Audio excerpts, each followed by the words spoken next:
Two items for all of you at the top. Today we released a report highlighting the historic small business boom under the Biden-Harris administration. Last year, Americans applied to start 5.4 million new businesses, 20% more than any year on record, and small businesses are creating more jobs than ever before. And it's been particularly strong for entrepreneurs of color. For example, Hispanic entrepreneurs started new businesses in 2021 at the fastest rate in more than a decade, 23% faster than pre-pandemic levels. You heard the president say this today, but this approach is in stark contrast to congressional Republicans' tax plan, which would raise taxes by an average of almost $1,200 on nearly half of small business owners. Not only does President Biden reject congressional Republicans' plans to increase taxes on half of small business owners, he also has an economic strategy to keep the small business boom going, including expanding access to capital, making historic investments in technical assistance programs to help entrepreneurs identify resources, leveraging federal procurement to direct hundreds of billions of dollars in government contracts to small businesses, and leveling the playing field for small business owners to reforming the tax code. Also wanted to note that today the Food and Drug Administration announced two proposed rules, one to prohibit menthol cigarettes and one to prohibit flavored cigars. The rules announced today would enforce regulations related to what stores sell and what companies manufacture and distribute, which is a critical action to prevent children from becoming the next generation of smokers, help adult smokers quit, and significantly reduce tobacco-related health disparities. With that, why don't you kick us off? Hello, I have a few questions about student loan forgiveness. First off, has the president concluded that he has the power to do this unilaterally? And secondly, does he believe that means testing is the correct approach to student loan? Well, there's been no conclusion of any process internally yet, but you heard the president talk this morning about his ongoing consideration of how to provide additional relief to many Americans who are still have student loans, even though they have not paid a penny on federal student loans since he took office. And what was the second part of your question? Has he decided to go on to do means testing? So he has talked in the past about how he doesn't believe that that millionaires and billionaires obviously should benefit, or even people from the highest income. So that's certainly something he would be looking at. So just want to be very clear about the power to do this. He's looking at doing this issue. Yeah. But you're not saying if he's going to send the bill to Congress or if he's actually going to do it himself. Well, we definitely know he has the ability and the legal ability to sign a bill Congress passes. So what we're really talking about is authorities through executive action, which we're continuing to look at and he's continuing to consider. And lastly, what concerns does he have with the growing cost of college? Obviously the cost of college has been rising very quickly. This would reduce borrowers' out-of-pocket costs. They would pay down some of their debt, but what about that cost of the education up front? Well, from the beginning of his administration, and I would say through the course of his career, he has expressed an interest on the increasing cost of college and the barriers that poses to people getting a 2-year or 4-year education. He has taken a number of steps already since he took office to bring down costs for Americans, including bringing down the cost of college. The American Rescue Plan provided nearly $40 billion in higher education relief for colleges and universities, much of which was earmarked for emergency financial aid to help students to make college more affordable for college and for current and future students. He also called for, and Congress passed, a $400 increase in the maximum Pell Grant, the largest increase in over a decade.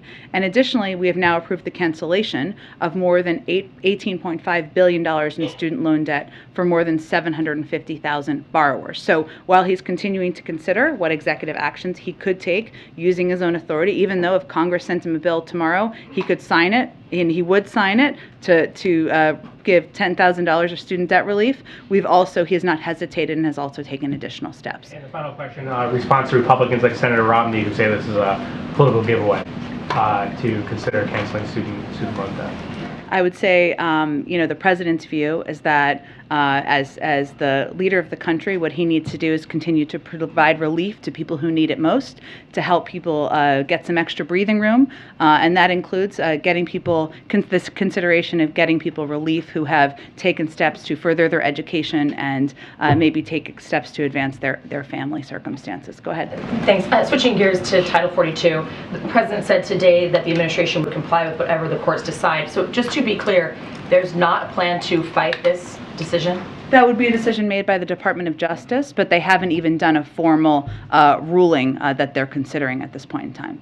But there's the temporary, the TRO. So at this point, the administration doesn't have anything to announce in terms of... They verbally did the TRO. They have not done, I don't believe, a more formal written one that has been looked at or considered by the Department of Justice at this point in time. Does the president disagree with this ruling?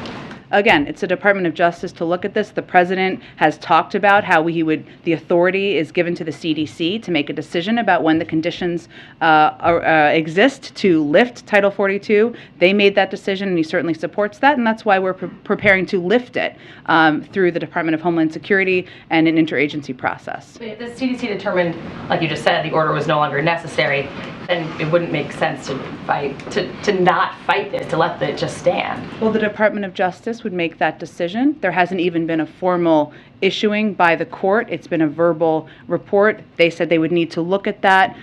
They would make any announcement about any legal action. I just want to ask you, we just continue to hear these Democratic senators that were briefed this week. Corto Mazda was the latest. She was briefed by the administration and said that even though you've been saying there's this comprehensive plan to deal with the border after Title 42 is lifted, she has not seen a comprehensive plan. She said she did not hear a comprehensive plan on how they are going to address the surge or the resources needed to make sure we are addressing the drug trafficking across the border. So your response to her, and just big picture, why Democrats aren't united on this? I can't speak for all Democrats. I can tell you that we share the frustration about how broken our immigration system is and how there need to be fixes at the border, whether that is smarter security funding or fixing the asylum processing system that's long been broken. And we would welcome the interest of any Democrat or Republican to work with us on that effort and talk about and work on moving forward the bill the president proposed on his first day in office. Secretary Mayorkas, who oversees this, of course, has been testifying. I think he's testifying to 4 committees, including the House Judiciary Committee today, and he laid out 6 pillars of our plan, including components that address exactly those specific pieces: how we would surge resources, personnel, transportation, medical support, how we're enhancing CBP processing, how we're administering consequences for unlawful entry, how we're bolstering the capacity of non-governmental organizations, what we're doing to target and disrupt the transnational criminal organizations, and how we're going to deter irregular migration. But this is not an immigration policy. This is how we're implementing the lifting of Title 42. So we need a longer-term, more comprehensive immigration reform policy, and we'd welcome any efforts to work with that with members of Congress. Go ahead. Hey, Jen, the request for $33 billion, how quickly do you expect it will move through Congress, and when is the deadline for when you absolutely need it? I'm not here to set new deadlines, but I can tell you that both needs are urgent. Well, I would say that need is urgent, as is the need for COVID funding is urgent. In terms of where we are with spending, just to give you a sense of the money that we've already allocated or already been putting on the ground to the Ukrainians in the form of military assistance. I stumbled through that a little bit. As you know, we had $3.5 billion in military security assistance. We have about $250 million of that left in drawdown. So obviously we will work to expedite that and provide that to the Ukrainians. But in order to continue to help assist them, help make sure they have the weapons they need, the artillery they need, the equipment they need, it is certainly urgent to move forward on this funding. And what is your view on why the economy shrunk 1.4% during the first quarter?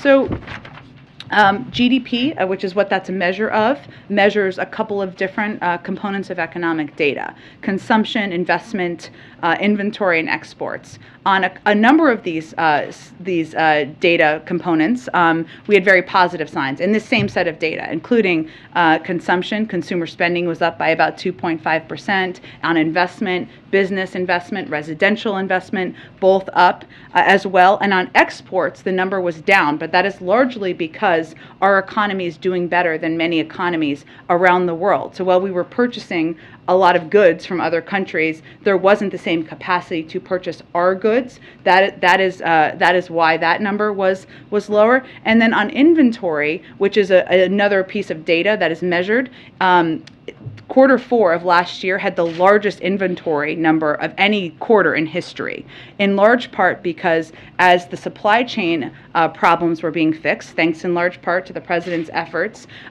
businesses were able to get goods, and they made enormous purchases, largest numbers to stock their inventory of any quarter in history. And what this data is measuring is changes in growth from quarter to quarter. So because of that, even though this was the 5th largest inventory quarter in history, in comparison with the 4th quarter of last year, it showed a decrease, which led to the number. But what economists, many economists, Jason Furman has spoken to this and others, what they look at as measures of the strength of the economy and what they're monitoring closely from quarter to quarter as important indicators are consumer spending, business investment, residential investment. All of these increased at strong rates in the first quarter, and as did the overall demand, and are good signs for the strength of the economy. And lastly, to what extent are you looking at cutting tariffs on Chinese goods as a way to ease inflation?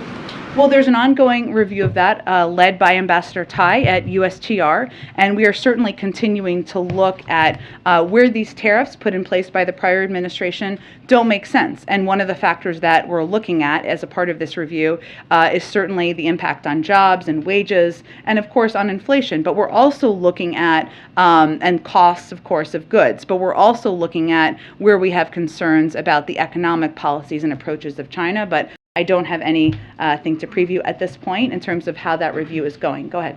Just one point of clarification. Does the president want this funding for Ukraine tied to the COVID-19 funding? We're not making a predetermination of that from here.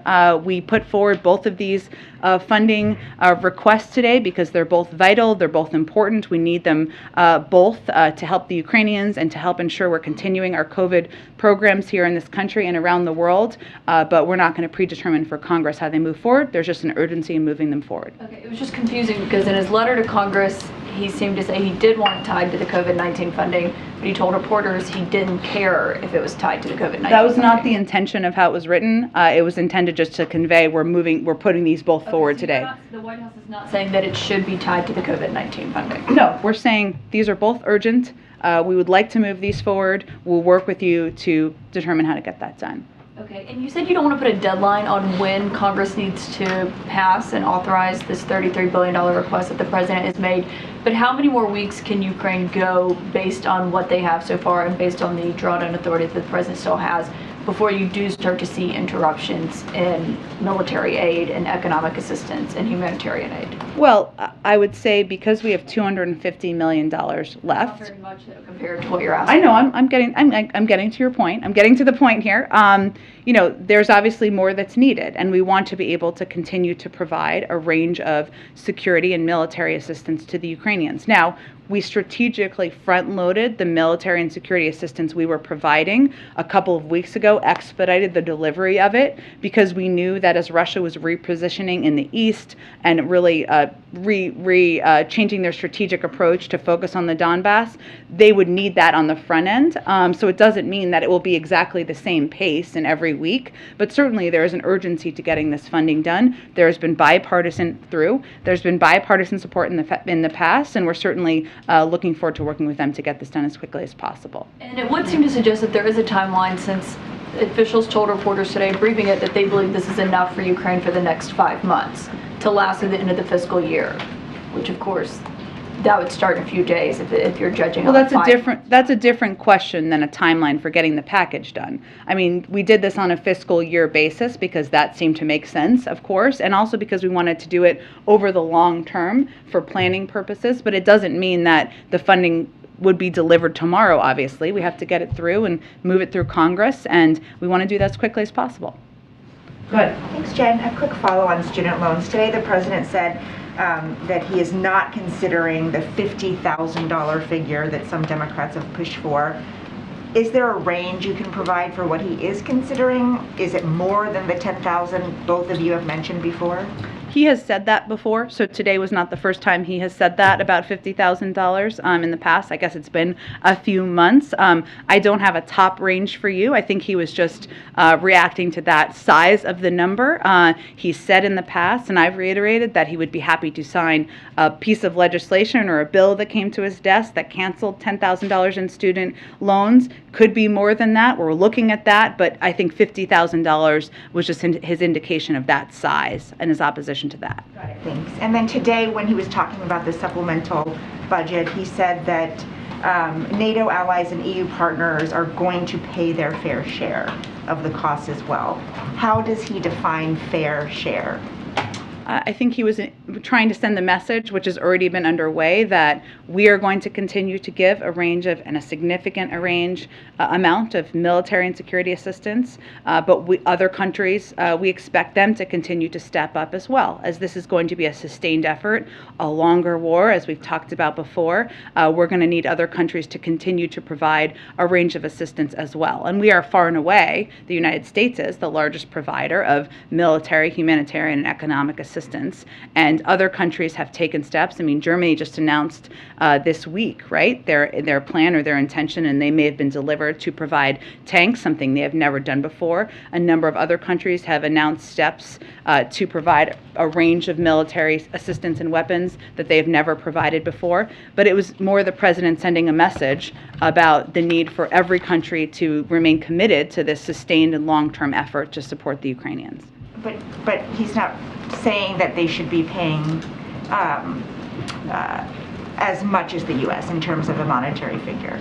Every country is going to be able to provide different amounts and different types of assistance. So it's not prejudging that.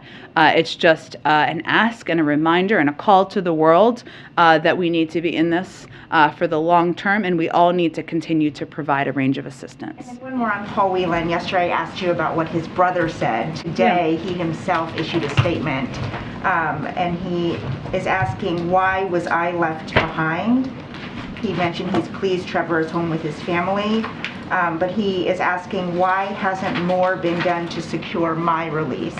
What is the administration's response to Paul Whelan? I would say that we will continue to do everything possible to bring Paul Whelan home. We are in regular touch with his family and his family members, and we don't outline in detail everything we are doing publicly because our objective is to return him home with his family. The president is focused on that, and we would say to him, we are going to continue to do everything possible to bring you home. Can you say whether there has been any progress made in the past 2-3 months on their cases on Whelan and Brittany Griner? It wouldn't be constructive to outline or detail any specifics from here because our objective is to be successful, and talking about these cases publicly and getting into specifics often isn't constructive toward that goal. Thank you. Jen, thank you. I want to start by asking you a few questions about Ukraine. The UN Secretary General met with President Putin. He's meeting with President Zelensky. He's trying to strike a deal to get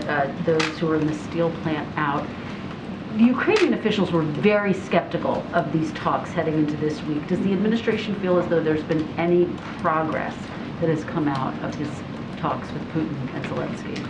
Look, I would say that it's not for us to make a judgment from here. We are here to support the efforts of the Ukrainians and the Ukrainian leaders to pursue diplomatic talks and diplomatic engagements should they see that as constructive. We have not seen evidence that President Putin or the Russians have taken steps, whether it is allowing for humanitarian convoys to move forward, humanitarian assistance, creating corridors, that would give an indication of that. But our objective is continue to implement the strategy that we laid out from early in this conflict, which is to provide the type of security and military assistance to help the Ukrainians fight and win on the battlefield. They obviously did that in Kyiv and pushing back the Russians, to give them economic and humanitarian assistance to strengthen their hand in diplomatic talks. Against the backdrop of the president's announcement today and request for this $33 billion aid package, can you say, is it the policy goal of the United States for Ukraine to defeat Russia? Well, look, it depends on we're not going to define that from here. That's for the Ukraine. Well, that's for the Ukrainians to define. What we are going to do from here is to continue to provide them with a range of security and military assistance, as is evidenced by the package that the president proposed and put forward to Capitol Hill today, to strengthen their hand on the negotiating table and ensure that they have the support and backing of the United States and the world. Just to be clear, and I understand what you're saying, it's for the Ukrainians to define, but does the United States think that success has to include Russians leaving all of the new portions of Ukraine that they've currently invaded? Again, we're not going to define that from here, Kristen. There are a range of negotiations that may happen and may take place, and we're just not going to get ahead of that. Let me ask you about Build Back Better, if I might, or the remains of Build Back Better. Yeah. Given that you are pushing for this new aid, given that you are pushing for pandemic aid as well, where does that fall right now on the agenda? Is there urgency to get those priorities passed as well? Absolutely. I mean, here's the thing about Congress and governing. You can and you are able to do more than one thing at one time, right? Just even look at the committees of jurisdiction in Congress. The committees that are considering and looking at some of the military assistance and security packages may not be the same that are considering and writing pieces of legislation on a reconciliation package. There is a great deal of interest and passion on Capitol Hill among Democrats in moving forward on the president's agenda and the president's proposal to lower the cost of prescription drugs, to lower the cost of child care, of health care, of elder care. And we're going to continue advocating and fighting for that. In order for it to get done against the backdrop of this election year, do you need to have a deal in place by Memorial Day? That has obviously been floated as a deadline. I'm not here to set new deadlines, Kristen. We know there is interest, there's passion, there's advocacy. We're continuing to do a lot of work behind the scenes, and we're going to continue to fight to get it done. I know you don't want to talk about deadlines, but if you could give us a reality check. The president said today he's going to announce something on student loans in just a few weeks. You had said that there could potentially be an announcement by August, the end of the summer.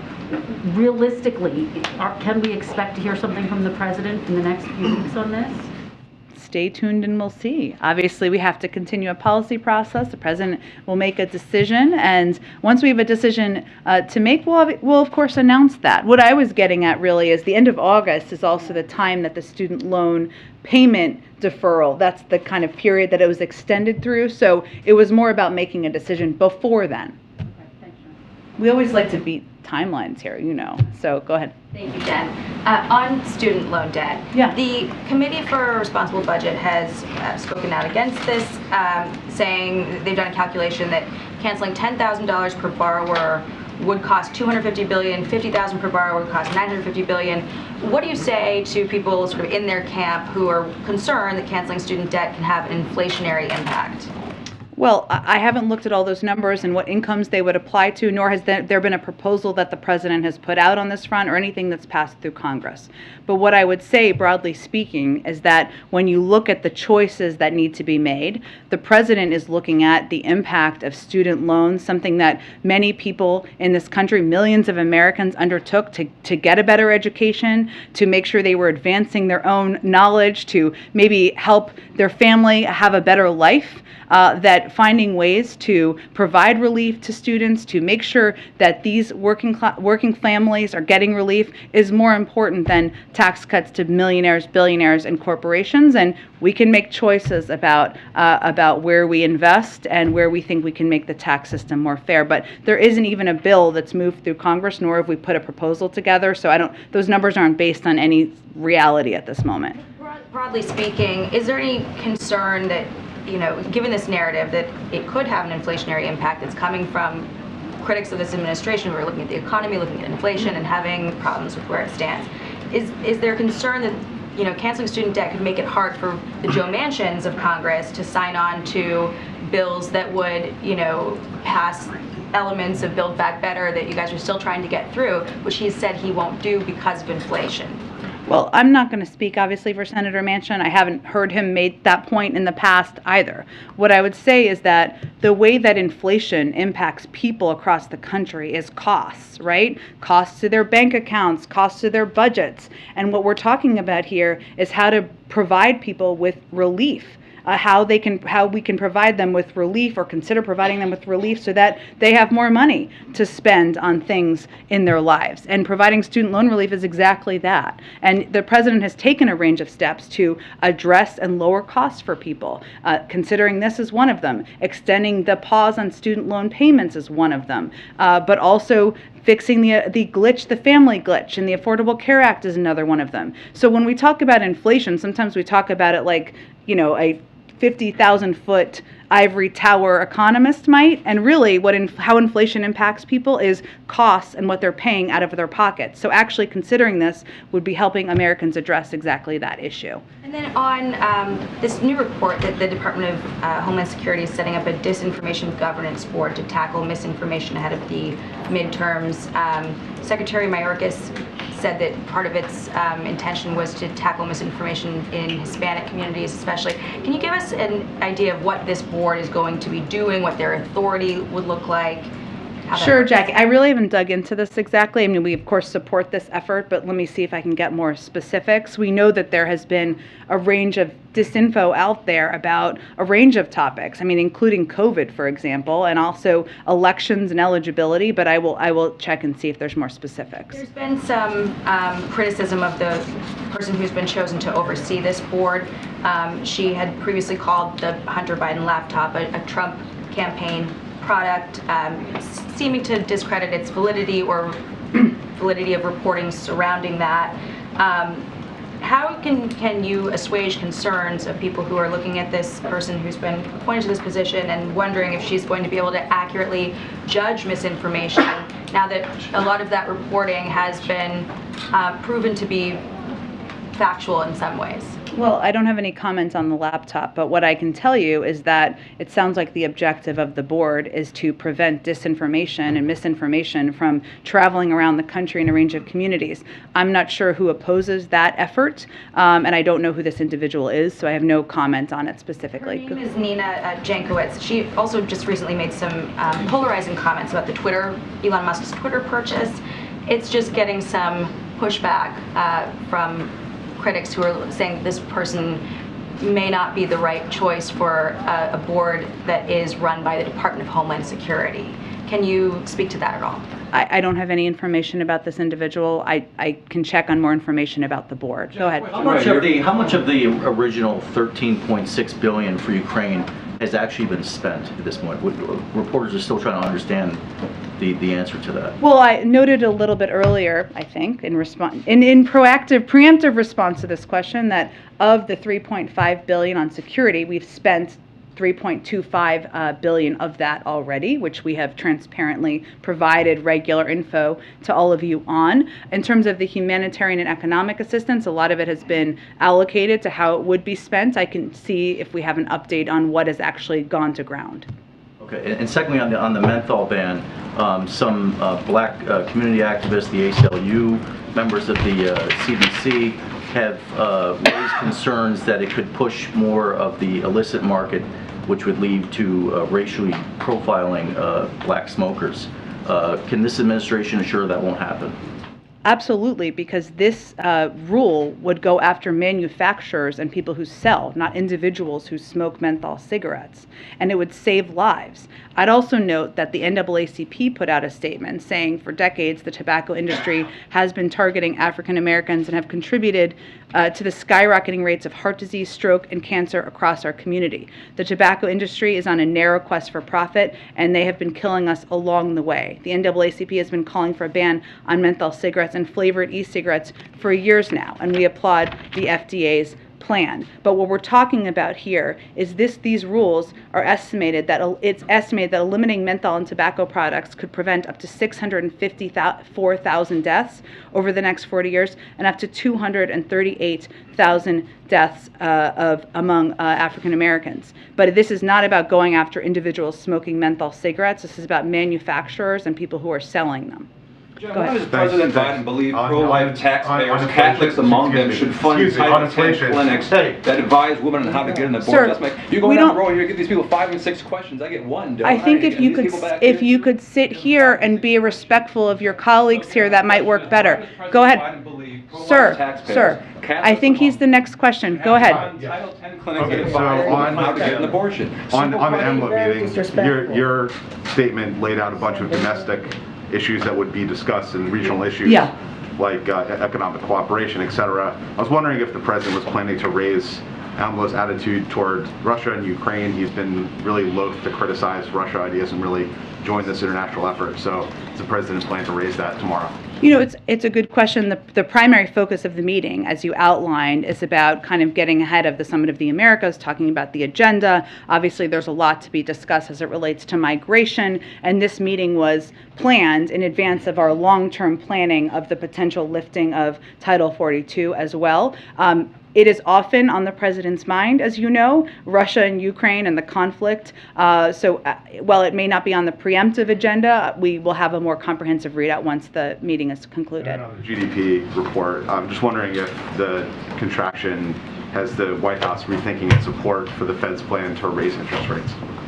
We continue to support the intention or stated intention of the independent Federal Reserve to recalibrate, and we support that effort. I noted a lot of the different data measurements here because I think it's important to note that the inventory piece was not unexpected. I mean, we actually spoke to it a couple of days ago as well, given the record inventory numbers from the fourth quarter of last year and the fact that it measures the comparison and the change of growth from quarter to quarter. And then lastly, this happened while you came out here, so you might not have heard about it, but Senator Manchin said at a hearing that he thinks the electric vehicle tax credit, quote, makes no sense.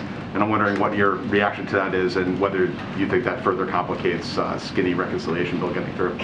I would say that Senator Manchin remains a friend of the president's and someone we will continue to work with and look forward to continuing engagements with. Go ahead. Question, why does President Biden believe pro-life taxpayers, Catholics among them, should fund Title 10 clinics that advise women how to get economic and humanitarian assistance aid amount? I'm wondering, the military aid, it seems like the president said his, quote, basically run out. The humanitarian and economic aid, if it has not yet run out, could those funds be diverted first from the White House to additional security and military assistance? Is that something that you all can do? Is it something that you are considering? I don't believe it's a good question. I don't believe that's under consideration, in large part because the humanitarian and economic assistance is vital. Think about the number of the millions of refugees, the millions of people who have become homeless as a result of this, or no longer in their homes as a result of this war. And there are a range of economic needs that President Zelensky has spoken about himself about that will be needed over the coming months. So that's why there are multiple buckets, and that will continue to be the case. I'm not aware of any consideration of reallocation of funds. Then the other question I was going to ask is, in terms of having the $250 million in military assistance that remains, could you all essentially spend money on the front side in the coming weeks if Congress is unable to pass something, recoup it from the supplemental later? And if you do that, is there a limit to how much money you can spend that way up front? Just so I understand, I may have to ask OMB this question. Can we kind of get a line of credit of sorts? Correct, exactly. Okay, to kind of purchase or things along those lines. Let me check and see with our budgetary experts. No one knows more than how this works than Shalonda Young, so I will check with her and get back to you. Last question I was going to ask is it the administration's policy to continue to provide essentially an unlimited amount of money to Ukraine? I mean, is there a top line budget, and is the thinking that the administration will continue to support Ukraine for as long as it needs, for how much money it needs? Well, I think we did this 5-month request because we wanted to be able to do longer-term planning and work with the Ukrainians, our European partners. This is not all for Ukraine. It's also for some of our Eastern European partners and others to help support them during this time as well. But I'm not going to get ahead of where we will be in 3 months, 4 months, 5 months. Our objective is continue to support the Ukrainians, but I'm not going to get ahead of where we are at this point in time. I can note, and I know this goes to Alex's earlier question, I mean, a little bit in terms of the other components, and I can see if there's more of a specific of what's been spent down. But when it comes to humanitarian, economic, food, and other security assistance, some of that funding is, $1.7 billion to ensure continuity of Ukraine's democratic operations and provide other macroeconomic assistance, hundreds of millions of dollars in food, shelter, and other humanitarian aid to Ukrainians. But we can also see if there's more specifics on where we are with the spend out of it. Go ahead. Yeah, revisiting student loan debt and that issue, why isn't President Biden willing to go as high as $50,000? That's the figure that Majority Leader Chuck Schumer has pointed to. That's the figure that a lot of progressive Democrats have pointed to. So what about that number gives the president concern? The president himself has spoken to this in the past, so I'd really point you to his own words on this front. But I'm happy to get them to you after the briefing. But what I can tell you is that the president has said many times that he would be happy to sign a bill that would provide $10,000 in relief to individuals who have student loans, and Congress could send him that. That hasn't happened yet. That could be the first focus of Congress as an example, and he's continuing to consider what he has the executive authority or authority to do with his own powers. So I'm just not going to get ahead of that consideration process. So go ahead. You mentioned the $33 billion package and how urgent it is. We don't yet really have a timeline on how urgent, you know, if it's weeks or months. Or, can you detail at all sort of the White House strategy behind getting that money secured? The president obviously next week is going to Alabama to tour Lockheed Martin and the Javelins. See Javelins. Javelins being made. That may be one opportunity to draw attention to this. Are there other things that the White House is doing strategically to get that urgency, you know, felt by members of Congress?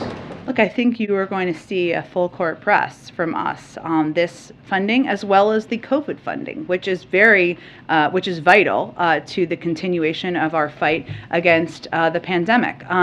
And you will see that in the form of engagement with members on the Hill and committees. You will see that in the form of our Secretary of State, our Secretary of Defense, and other national security officials speaking publicly, testifying, as many of them are, and speaking to it during testimony. And obviously, you noted the president's visit to the factory, the Lockheed Martin factory, I believe, in Alabama next week. Even the decision today for the president to make the announcement himself instead of doing just a background briefing and providing all of the details to all of you was an effort to talk through the vital need of this assistance, what it would go to, and elevate it to that level.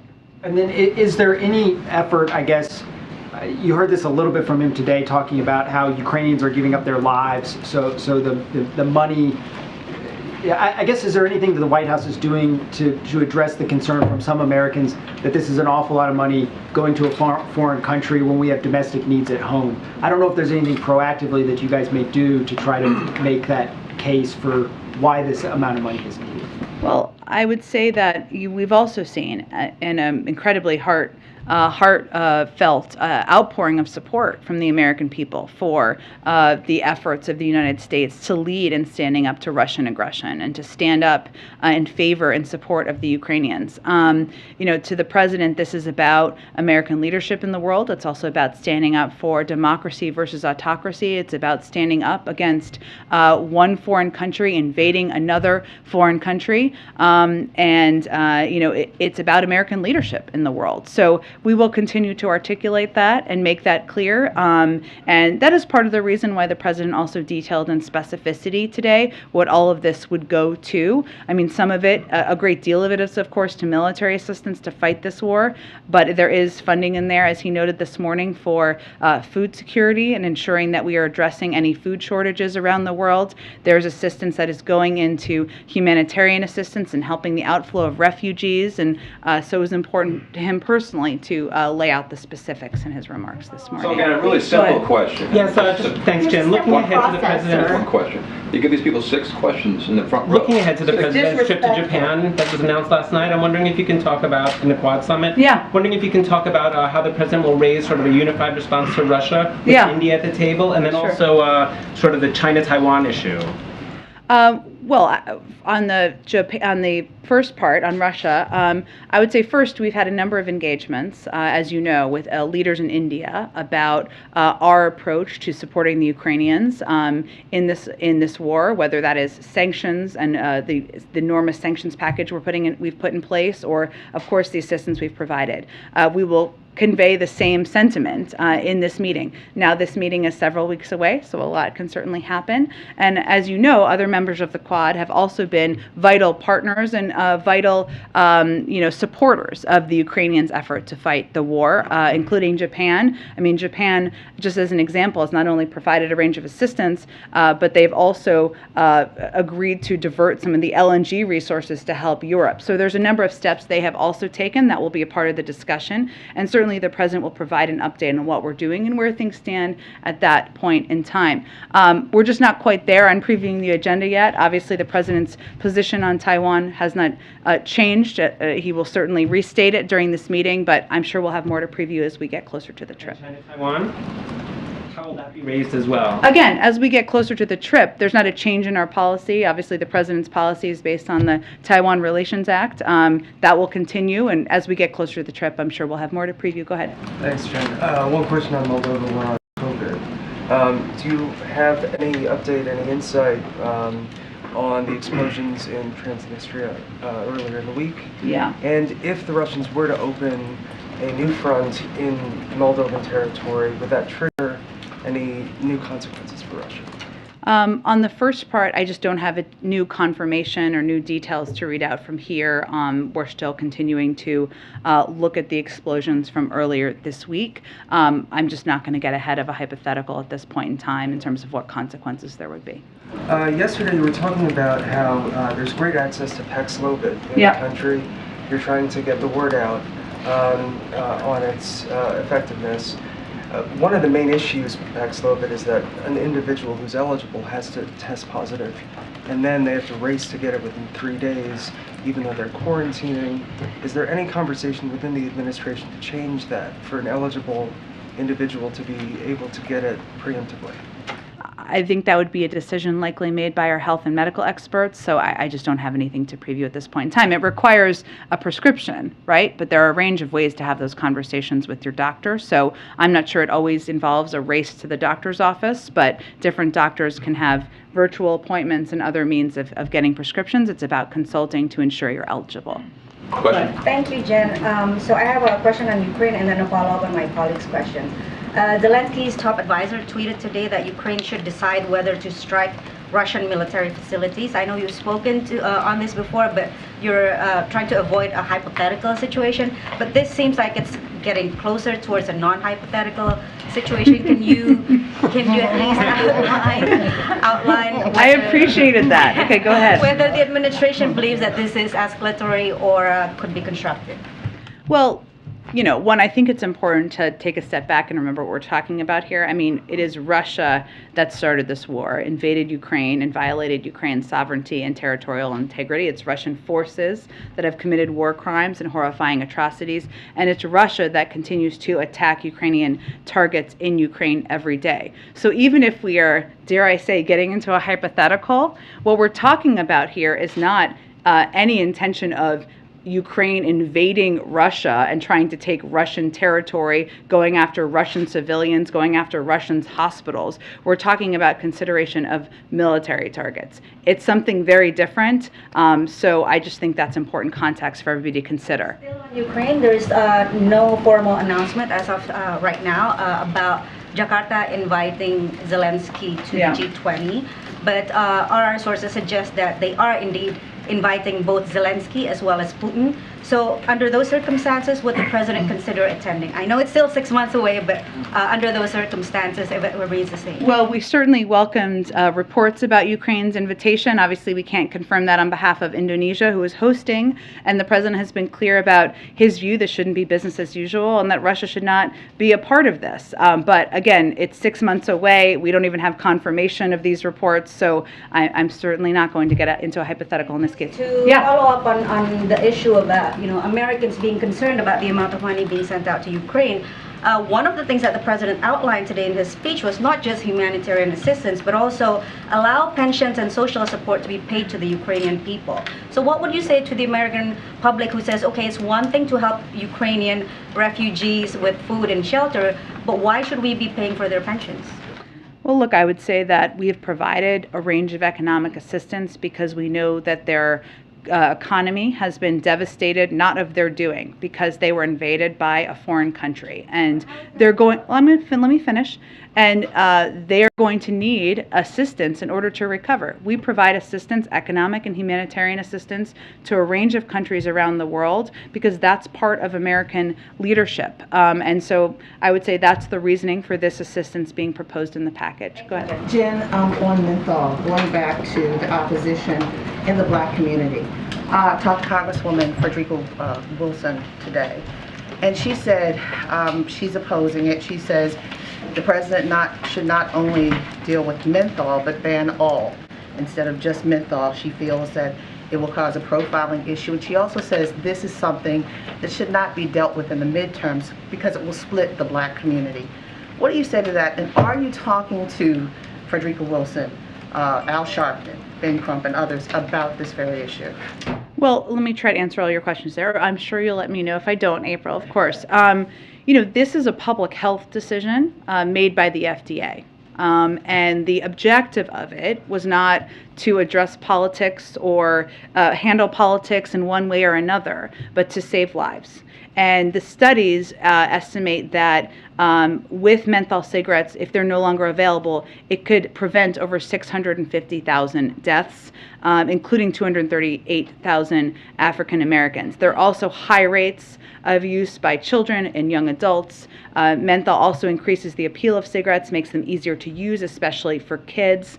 And what we have seen, as you know, is decades of targeted marketing activities at the African American community to promote further purchasing and in many ways, and for many, addiction to these cigarettes. So this is not, but what I think is important for everybody to know and understand, including opponents, is this is not targeting individuals. This is not to give anybody license to arrest somebody who is smoking a cigarette, a menthol cigarette. This is going after the manufacturers of this. It is going after those who are selling, because we have seen decades of marketing targeted activities at exactly these communities. With that said, as you say, decades, I mean, there's been efforts to stop the targeting through billboards in urban communities in the 90s and on and on. This is decades old. But why now? There's been progression, but why now instead of other issues? Well, I think, again, this is a public health decision that went through a public health process. It wasn't made through a political prism or made, for any other reason than the lives that it could save. Go ahead. Thank you, Jen. At least 7 sailors have died by suicide since the USS George Washington began undergoing a shipyard overhaul. There have been 3 just within the last month. The Navy today confirmed 3 from prior years. Is the president aware of these suicides? Does he have any response to them? And is the military doing enough to make sure that it is promoting the mental well-being of our service members? Well, certainly the president is regularly briefed and is aware, and the service of men and women and the stress and the pressure on them is something that is on his mind, including making sure we have the right mental health care, the right treatments for any individual who may be suffering from depression or anything that might lead to suicide. In terms of an assessment of what the steps they are taking or what they're doing, I'd really point you to the Department of Defense, who would be better versed to speak to the specifics. And then to follow up on a question from yesterday about Ukraine and tariffs, the president could today, if he wanted to, by executive action, undo these Trump-era tariffs on steel imports from Ukraine. Is there any reason why he wouldn't do that? Does it have anything to do with pushback from unions? There's an ongoing consideration and process of reviewing a range of steps we can take to provide relief to the Ukrainians, a review of tariffs, but there's a range of factors, and I just don't have anything to preview in that process at this point in time. That is something that he is considering. There's a range of options on the table. Go ahead in the back. Thanks, Jen. I wanted to ask, the House is out next week, and usually that would be where an appropriations bill would start. Given that the president is saying that COVID funding is so urgent in addition to the Ukraine proposal, how do you see this playing out legislatively in the quick that you need it to do? Well, this is something, now that we've put the proposal forward and put it forward and sent it up to the Hill, a lot of the work is happening behind the scenes, engagement with our legislative team, Steve Ricchetti, Louisa Terrell, and this team with leaders on the House side, the Senate side, to move it forward as quickly as possible. But in terms of the legislative mechanics, I'd really point you to leaders on the Hill for specifics on that. And one other question on COVID funding. The Biden administration has been, I don't know, reticent is the right word, to release spending that you've done on COVID tests, the rapid testing program, whether it's how much you spent per test or overall. Is that information that you're planning to make public or planning to provide to the Senate and the House as they consider whether to provide more funding? The testing program in terms of people being able to order free tests? Yeah, the COVID test.gov. What specifically do you think we haven't provided? the amounts that you spent per test or overall per contract? I'm sure if members of Congress or committees are interested in information, we'll have those discussions with them directly. Go ahead. Jen, two questions. My first question is about the security pact between China and the Solomon Islands. Do you have any concerns that China is taking advantage of what's going on in the Pacific because the U.S. is so focused on Ukraine and Russia? I know we have spoken to this a little bit in the past and expressed some concern. At the time, I'll have to talk to our national security team and see if we have any updates on recent developments. And I just have one more question about, President Biden's trip to Asia. Could you confirm reports by some Asian media outlets that are saying that President Biden is going to announce some kind of China strategy during his trip to Korea and Japan? Again, this trip is weeks away, which is a lifetime for us, so we're not quite there yet on previewing specifics of the trip and what it will entail. I'll do the last one, then I got to wrap it up. Jen, thank you. Minnesota Department of Human Rights found that the city of Minneapolis and the NPD engaged in a pattern of practice of racial discrimination. They're working on some dissent decrees, but we know that can take some time. Is there anything that the president can do moving forward? Can we say that the George Floyd Justice and Policing Act seems like it's shelved for now? And has the president seen that report? What's his reaction? I don't have any direct reaction from the president to that report. I can certainly check with him on that. We're still continuing to consider a police reform executive order, as you know. That consideration is underway. It continues to be underway, and the president has every intention of signing one. And of course, we would still love to have bipartisan legislation passed through Congress. We know the anniversary is coming up in just a few weeks, and certainly that's something that remains on the president's mind. Thank you, everyone, so much. Want to force pro-life Americans to pay for abortion referrals, the development president?